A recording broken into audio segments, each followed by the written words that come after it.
The movie opens with a montage of newsreels summarizing an alien invasion of Earth. In Europe, an asteroid carrying an alien race known as the Mimics crashes, causing widespread destruction.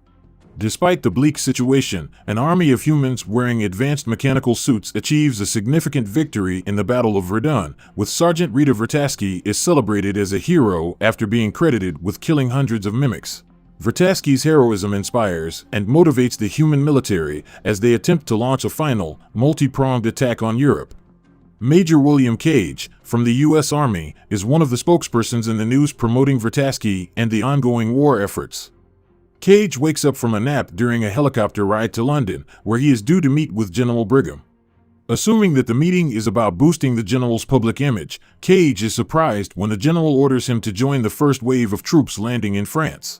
Cage, who was a ROTC cadet in college and has no experience in the field, tries various tactics to avoid the deployment, culminating with trying to blackmail the general via the media. At first, the general seems to relent, but has his guards taser Cage instead. Cage wakes up on a pile of duffel bags in the afternoon at Heathrow Airport, which has been turned into a military base. A sergeant shoves boots into his hands and calls him maggot before another sergeant named Farrell takes over. It turns out General Brigham sent orders to Farrell stating Cage had tried to desert and had now been demoted from an officer to private. Cage is assigned to a band of eccentric soldiers, J Squad, who are caught gambling by Farrell when Cage is introduced to them. Farrell forces J Squad to eat the cards they are gambling with and then instructs them to get Cage ready to deploy with them tomorrow. The Cage is immediately taken by the squad for physical training. The next day is Invasion Day and Cage is a nervous wreck. He is fitted into a suit and the members of J Squad don't even bother teaching him how to take his weapon off safe mode as they believe he will die quickly.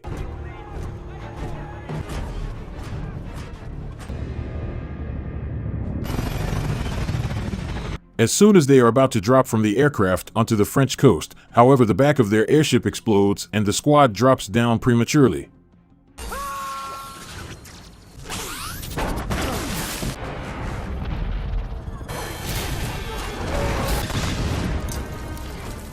Even though the operation to retake Europe was supposed to be a surprise attack, the Mimics are completely prepared and ambushed and slaughter the humans. Vertasky also lands on the beach but is killed within minutes. The surviving members of J Squad are all killed rapidly. Still shell-shocked and about to die, Cage grabs a claymore mine as a giant blue mimic jumps on him. The ensuing blast kills the mimic in Cage, but not before the blue mimic's blood seeps into Cage.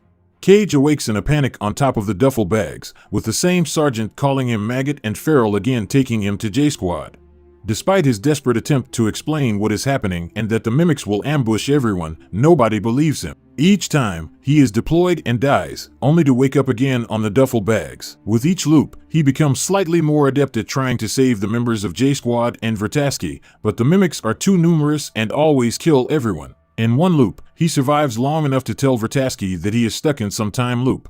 Recognizing what happened, Vertasky tells Cage, "Find me when you wake up," before they both die again. Cage awakens on the duffel bags again, but starts cooperating with Sergeant Farrell and J Squad in order to buy himself time to find Vertasky. After several fatal attempts in the base at slipping away, Cage finally manages to get away from PT and finds Vertasky in a training bay surrounded by training drones. The Special Forces soldiers are all hostile towards him and Vertasky greets him rudely, but when he explains Vertasky asked for him, she whisks him away to a weapons building bay where her acquaintance Carter works. Once there, they go to a back room and Cage gets an explanation from Vertasky and Carter. Vertasky was also stuck in a time loop in Verdun, explaining how she came to be able to kill hundreds of mimics single-handedly by the final loop. The loop was created by the blood of the large blue alpha mimic, but once the looper receives a human blood transfusion, the loop is broken and the person will die permanently. As such, Vertasky instructs Cage to always make sure he dies fully instead of being accidentally resuscitated like she was post-Verdun, an act that broke her out of the loop cycle.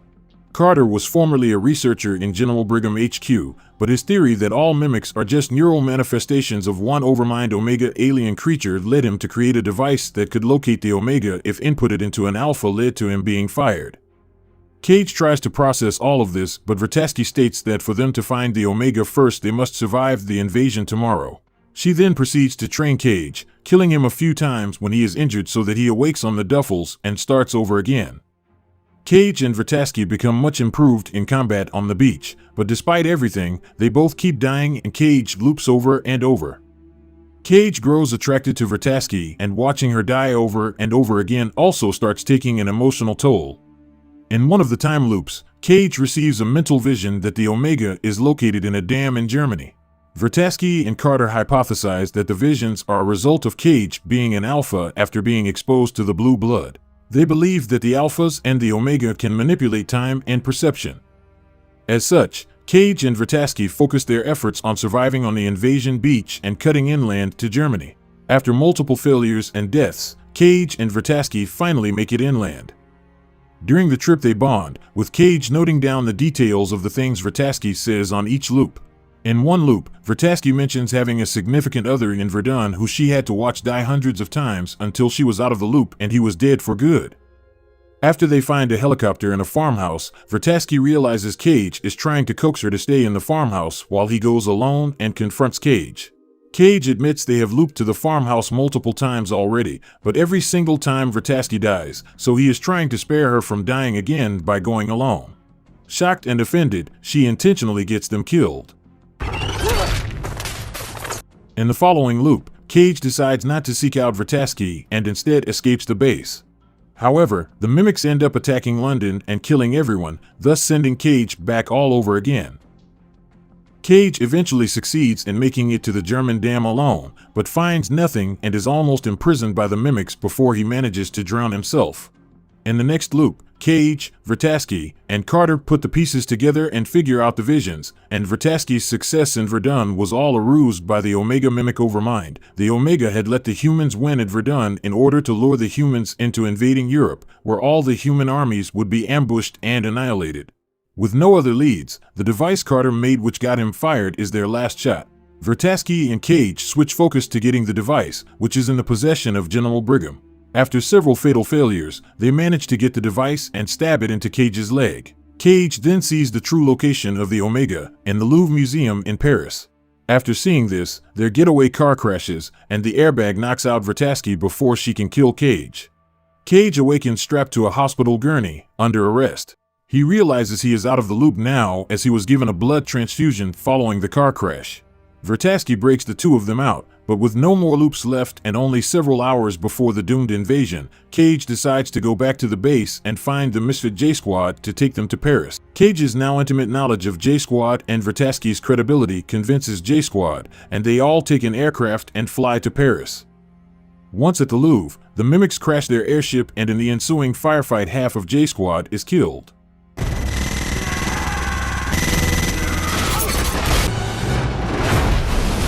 Cage, Vrataski, and the three remaining J-Squad members decide to use the remaining engine power to slide the airship into the Louvre and detonate grenades to kill the Omega.